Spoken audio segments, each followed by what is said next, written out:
Students, today we are going to start with some important questions from nationalism in India. फटाफट इसको करेंगे, मुश्किल से 5 या 10 मिनट की वीडियो होगी. बस इन क्वेश्चंस को देखना और इन क्वेश्चंस को बेटा ज़रूर कर लेना बोर्ड के पॉइंट ऑफ व्यू से. ठीक है, स्पेशली वो बच्चे जिनको बहुत ही ज़्यादा टफ लग रहा है, एटलीस्ट ये क्वेश्चन कर लेना. ठीक है, क्वेश्चंस इनमें से फंसेंगे ही फंसेंगे.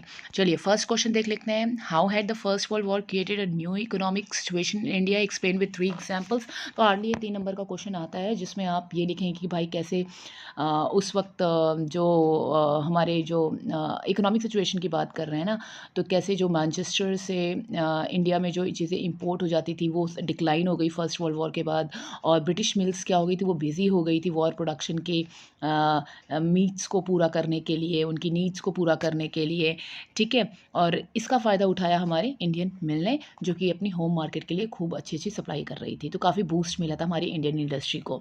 अच्छा, उसके बाद हमारी इंडियन फैक्ट्रीज़ को बोला कि जहाँ हमें कोई नहीं पूछता था, अब हमारी फैक्ट्री के को ये बोला गया भाई कि सप्लाई जो वॉर नीड्स की है उनकी करिए आप. अब उसके बाद हुआ ये कि नंबर ऑफ़ फैक्ट्रीज़ हमारी सेटअप हुई, हमारे वर्कर्स जो थे वो ज़्यादा उनकी भर्तियाँ होने लगी, रिक्रूटमेंट होने लगे. ठीक है, लॉन्ग आवर लोग काम करने लगे, तो काफ़ी हद तक हमारी इंडस्ट्रीज़ में अब काम होने लगे थे. कॉटन प्रोडक्शन की बात करें, कोलैप्स हो गया था, और जो हमारा जो कॉटन फ्रॉम ब्रिटेन एक्सपोर्ट हुआ करता था वो ड्रामेटिकली गिर गया. और हम अब अगर बात करें तो हम बिल्कुल अनेबल थे मॉडर्नाइज होने के लिए. मतलब मॉडर्नाइजेशन क्या, मतलब यूएस और जो बाहर की कंट्रीज़ थी उनसे कम्पीट करना थोड़ा हमारे लिए मुश्किल था. लेकिन हमारी जो लोकल इंडस्ट्रीज़ थी वो काफ़ी हद तक अपनी पोजीशन को कंसोलिडेट कर रही थी. तो इकोनॉमिक सिचुएशन ये था. इम्पैक्ट एक क्वेश्चन और आता है हमारा फर्स्ट वर्ल्ड वॉर का इम्पैक्ट, जिसमें हमारा आता है फोर्स रिक्रूटमेंट किया गया, प्लेग फैल गया था, फूड का शॉर्टेज हुआ था, वो इम्पैक्ट है. ठीक है, अगर कभी इकोनॉमिक सिचुएशन आता है तो ये लिखेंगे, और जो इम्पैक्ट होता है इम्पैक्ट में आप वो लिखेंगे. ठीक है बेटा. सेकंड आपका रॉलेट एक्ट 10 बार बोला है आपको क्लास में कि भैया रॉलेट एक्ट क्या है. तो Rowlatt act was passed in 1919 by the imperial legislative council, और ये जो एक्ट था पूरा एक्सप्लेन करेंगे. और यहाँ पे ये बोला गया है कि भाई अपोज कैसे किया था जनता ने. तो यहाँ पे आप ये सिंपल सा बोलोगे कि कंट्री वाइड प्रोटेस्ट हुआ था रॉलेट एक्ट के अगेंस्ट. एंड रॉलेट एक्ट को हम लोग ऑल क्या बोलते हैं, ब्लैक लॉ या ब्लैक एक्ट भी बोलते हैं. ठीक है, एक ऐसा एक्ट जो बिना किसी वकील, दलील और अपील के हुआ करता था, जिसमें अरेस्टेशन हुई without any trial for 2 year. ये ज़रूरी है जब भी रॉलेट एक्ट के बारे में. इनफैक्ट इस क्वेश्चन को भी अगर आप मेंशन करते हो तो स्टार्टिंग में रॉलेट एक्ट को एक्सप्लेन 2-3 लाइन में कर ही देना. ठीक है, और 6 अप्रैल 1919 को इन लोगों ने नेशनल ह्यूमिलिएशन डे को के रूप में ऑब्ज़र्व किया कि हम इस दिन हड़ताल करेंगे. और गांधी जी नॉन वायलेंस, एक सिविल डिसोबीडियंस चाहते थे अगेंस्ट दिस अनजस्ट लॉ, एक जो इतना घटिया लॉ था उसके खिलाफ. अब हड़ताल्स वगैरह हुई, रैलीज़ वगैरह ऑर्गेनाइज हुई बहुत सारी सिटीज़ में, वर्कर्स स्ट्राइक पे चले गए, शॉप्स को क्लोज़ कर दिया गया, और काफ़ी हद तक नॉन वायलेंट था, लेकिन but prove to be effective. मतलब एक ऐसी चीज़ जो काफ़ी हद तक इफ़ेक्टिव होनी चाहिए थी. लेकिन फिर उसके बाद होगा क्या, होगा ये कि पंजाब में जनरल डायर क्या करेगा, मार्शल लॉ इम्पोज़ करेगा. मार्शल लॉ इम्पोज़ करेगा, लोगों को पता नहीं चलेगा, गांव के लोग बैसाखी मनाएंगे, और फिर क्या हो जाएगा, जलियांवाला बाग मैसेक्रे हो जाएगा. तो जलियांवाला बाग मैसेक्रे भी आप कर लेना. ठीक है, अब गांधी जी ने क्यों डिसाइड किया nation wide against the purpose of the Rowlatt act, वो पूरा का पूरा प्रोसेस इसमें आप लिखेंगे कि भाई ऐसी ऐसी चीज़ हुई थी, रॉलेट एक्ट पास हुआ था, और ये इसके कुछ स्पेसिफिकेशंस थी कि भाई ट्रायल होगा 2 साल के लिए, और कोई भी अपील वगैरह इसमें नहीं कर सकता है. इस टाइप की चीज़ें इसमें बोली गई. ठीक है, तो तब गांधी जी को लगा कि भैया ये एक अनजस्ट लॉ है, और अनजस्ट लॉ होने के नाते हमें कुछ ना कुछ इसके खिलाफ करना चाहिए. ठीक है, तो ये एक चीज़ आप इसे ये कर लेना. अच्छा, दूसरी चीज़ हम यहाँ पे करेंगे अपना कौन सा question, problem faced by the peasants of Awadh. अब पीजेंट्स ऑफ अवध कौन से भैया, अवध में कौन से पीजेंट्स है, तो AAA क्लास में मैंने बताया था. हमारा जो नॉन कॉपरेशन था AAA, अवध हो गया, ठीक है, आंध्रा हो गया, और हमारा असम हो गया. नॉन कॉपरेशन की अगर हम बात करते हैं, इन 3 कंट्री साइड्स के बारे में हमने पढ़ा था. ठीक है, अवध, आंध्र प्रदेश का गुडैम हिल वाला और असम का इनलैंड इमिग्रेशन एक्ट। तो यहाँ पे जो अवध के पीजेंट्स थी उनकी प्रॉब्लम क्या थी, तो भाई तलुकदार और जो लैंडलॉर्ड्स हुआ करते थे वो हाई रेंट मांग रहे थे। पीजेंट्स को बेगार करना पड़ रहा था, बॉन्डेड लेबर करना पड़ रहा था, बंधुआ मजदूरी करनी पड़ रही थी, ठीक है। और टीनेंट्स के पास कोई सिक्योरिटी नहीं थी कि कितने देर तक वो काम कर रहे हैं, उन्हें कभी भी एविक्ट किया जाता सकता था, यानी जॉब से निकाला जा सकता था, ठीक है। तो ये प्रॉब्लम थी अवध के पीजेंट्स की। फिर यहाँ पे एंट्री होगी किसकी, पंडित जवाहरलाल नेहरू की। ग्रेवेंसेस सुनेंगे, अवध किसान सभा इस्टेब्लिश करेंगे। तो एक बार देख लेना अवध का हो गया, आंध्र प्रदेश का हो गया, ये देख ज़रूर लेना। अच्छा, नॉन कॉपरेशन मूवमेंट का इफेक्ट पूछा है भाई, इफेक्ट पूछा है। तो यहाँ पे क्या होगा, बाइकआउट करेंगे लोग, लिकर शॉप को पिकेट करेंगे, मर्चेंट ट्रेडर्स रिफ्यूज़ कर देंगे फॉरेन गुड्स के साथ को इंपोर्ट करना, पीपल डिस्कार्ड कर देंगे इंपोर्टेड क्लोथ को, और हैंडलूम और टेक्सटाइल इंडस्ट्रीज हमारी थोड़ी बूस्ट करेंगे, ठीक है। सिटीज़ में स्लो डाउन क्यों हुआ, तो हमें पता है कि khadi cloth was more expensive, Indian institution नहीं था जहाँ पे हम अपने बच्चों को या अपनी जॉब कर सकें, और स्टूडेंट टीचर्स क्या कर रहे थे, वो वापस स्कूल चले गए, कब तक कोई घर पे बैठता। तो ये 3 रीजंस हैं हमारे। अनएम्प्लॉयमेंट बेसिकली बहुत ज़्यादा था तो लोग भाग गए।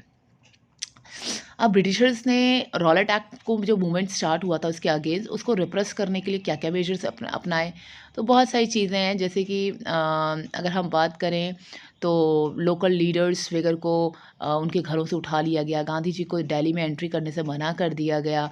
कहीं कहीं ब्रिटिशर्स को डर था कि भाई कहीं गांधी जी आए तो एक तगड़ा मूवमेंट हो सकता है, ठीक है। और अगर हम बात करें तो जनरल डायर ने कमांड लिया और मार्शल लॉ को इम्पोज किया, राइट। ये सब चीज़ देख लेना आप, ठीक है। विड्रॉ क्यों किया, तो इसमें चौरी चौरा वाला इंसिडेंट आ जाएगा, फरवरी 1922। इसको बेटा देख लेना, बहुत इंपॉर्टेंट है। चौरी चौरा कहाँ है, यूपी में है। यूपी में कहाँ है, गोरखपुर डिस्ट्रिक्ट में है, ठीक है। सॉल्ट मार्च सभी को पता है, इंपॉर्टेंट क्वेश्चन है, पक्का कर लेना इस क्वेश्चन को। इस क्वेश्चन का फॉर्मेशन अलग हो सकता है लेकिन 100% क्वेश्चन ज़रूर आते हैं बेटा। तो इसके आंसर्स को देख लेना, मैं यहाँ पे आंसर्स डिस्कस नहीं करूँगी। If you have any problem then please tell me, ठीक है।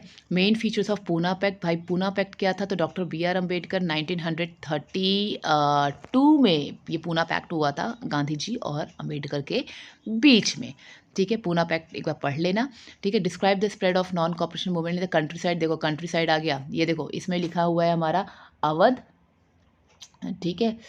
अवध के बाद हमारा आता है यहाँ पे गुडैम हिल्स, ठीक है। गुडैम हिल्स के बाद आता है हमारा यहाँ पे plantation worker, inland plantation work हमारा आता है कहाँ का, तो हमारा आता है 1859 का, ठीक है। तो इसको याद कर लेना तीनों का तीनों, ठीक। अच्छा, उसके बाद आ जाता है ये यूरोप वाला, हमारा PDF खुल गया है। ये क्वेश्चन दरअसल पता है बहुत इंपॉर्टेंट है बच्चे, इसको ज़रूर कर लेना और भूल के भी इन क्वेश्चंस को इग्नोर मत करना। वैसे भी नेशनलिज्म इन इंडिया पता है अपने आप में बहुत ही इम्पोर्टेंट है आपके लिए। चलिए, यहाँ पे असम का बोला गया है कि उनकी जो महात्मा गांधी का था एक नोशन था कि भाई स्वराज हमारा आएगा, गांधी जी हमें छुड़ा के ले जाएंगे। ये बेसिकली ये आर्ग्यूमेंट दिया हुआ है कि जो वर्कर्स थे असम के, उनकी अपनी तरफ से इन्होंने एक अंडरस्टैंडिंग बना ली थी महात्मा गांधी के लिए, स्वराज का एक नोशन क्रिएट कर लिया था उन्होंने, थॉट कर लिया था। वो तो क्या था, तो बेसिकली उनको ये पता चला था कि भाई हर जगह नॉन कॉपरेशन हो रहा है तो डेफिनेटली महात्मा गांधी यहाँ पे भी आएंगे और हम लोगों को यहाँ से रिलीज़ करा के ले जाएंगे। बट ऐसा कुछ नहीं था, और गांधी राज कब आएगा और हर किसी को उसके गाँव में ज़मीनें मिलेंगी। स्वदेशी मूवमेंट बंगाल की बात कर रहे हैं, ये after the partition of Bengal होगा, और ट्राई कलर फ्लैग होगा जहाँ पे रेड ग्रीन येलो डिज़ाइन किया जाएगा, और जहाँ पे 8 लोटसेस होंगे। 8 लोटसेस 8 प्रोविंसेस को, ब्रिटिशर्स प्रोविंसेस को दर्शाते हैं। और क्रिसेंट मून भी होगा जो कि हिंदू मुस्लिम्स एक यूनिटी को रिप्रेजेंट करता है, मुस्लिम कम्युनिटी को। स्वराज फ्लैग किसने डिज़ाइन किया था 1921 में, महात्मा गांधी ने किया था, पढ़ लेना। ट्राई कलर था, red green white, spinning wheel था सेंटर में, और जो कि Gandhi idea of self help को डिस्क्राइब करता था। 5 नंबर का मोटा मोटा क्वेश्चन है, folklore song popular prints in shaping the nationalism during the freedom struggle, तो जिसमें इमेज ऑफ भारत माता आएगा, इंटरप्रिटेशन ऑफ हिस्ट्री आएगा, इंडियन फोकलोर आएगा, ये सब चीज़ें आएंगी, तो ये आप देख लेना। ठीक है। यहाँ पे मूवमेंट कैसे बना, तो कंट्रीब्यूशन नॉन कॉपरेशन का सबको पता है कि भाई कैसे कैसे जो हमारा खलीफा था, खलीफा से ओटोमन जो एम्पायर था उसको जो अलाइड पावर्स थी उनको उन्होंने उसको ह्यूमिलिएट किया। इंडिया के मुसलमान जो भाई लोग थे उन लोगों को ये चीज़ बुरी लगी, तो उन लोगों ने लोगों को सपोर्ट पाने के लिए अपनी एक कमेटी इस्टेब्लिश की। एंड देन गांधी जी आए, फिर गांधी जी को लगा कि भाई हमें भी एक मूवमेंट जहाँ पे हिंदू मुस्लिम यूनिटी होनी चाहिए वो करना चाहिए। एंड इसके बाद बेसिकली उन लोगों ने अपना नॉन कॉपरेशन मूवमेंट स्टार्ट किया। How did civil disobedience movement into the force in the various part of the country. तो यहाँ पे बेटा वही चीज़ आएगी कि सिविल डिसोबीडियंस मूवमेंट कैसे कैसे वो लोग साबरमती आश्रम से कहाँ तक पहुँचे, डांडी पहुँचे, ये पूरा का पूरा प्रोसेस आप यहाँ पे मेंशन करेंगे। और वेरियस पार्ट्स पूछा है तो हम हर जगह, जैसे कि गुजरात के पटीदार्स हो गए, ठीक है, आप उनका कंट्रीब्यूशन लिखेंगे। एंड उत्तर प्रदेश के जाट हो गए। एंड उसके बाद आप ये बोलेंगे कि जो टेनेंट्स थे वो बहुत ज़्यादा डिफ़िकल्ट पे कर रहे थे, डिफ़िकल्ट फेस कर रहे थे अपने रेंट को पे करने में, तो वो भी चाहते थे कि भाई हम सिविल डिसोबीडियंस मूवमेंट का पार्ट बने और हमारा कल्याण हो जाए। मर्चेंट इंडस्ट्रीज अपने आप में ही इस मूवमेंट को सपोर्ट कर रहे थे, ठीक है। नागपुर की जो वर्किंग क्लास थी उन्होंने भी सपोर्ट किया था। तो ये Dalit participation was limited in civil disobedience movement, क्योंकि उस वक्त वो पूरी पार्टी पर जो हमारी कांग्रेस थी वो सनातनीज़ की पार्टी हुआ करती थी, कंजर्वेटिव हाई कास्ट हिंदूज़ वहाँ पे होते थे। तो कहीं ना कहीं उस वक्त डिस्क्रिमिनेशन था और लोग ये चाहते थे कि दलित वगैरह हरिजन्स वगैरह ये पार्टिसिपेट ना करें। तो गांधी जी ने क्या किया, इन लोगों को अनटचेबल्स को हरिजन बुलाया, ठीक है। हरिजन का मतलब होता है चिल्ड्रंस, गॉड चिल्ड्रन, ठीक है। और दो दलित लीडर थे जैसे कि अम्बेडकर जी, तो कहीं ना कहीं ये लोग क्या करते थे, एक रिज़र्व सीट की इन लोगों ने डिमांड किया कि भाई हमारे लिए भी रिज़र्व सीट होनी चाहिए, ठीक है। तो ये हमारे इंपॉर्टेंट क्वेश्चंस थे बेटा, एक बार ज़रूर इन क्वेश्चंस को कर लेना, ठीक है।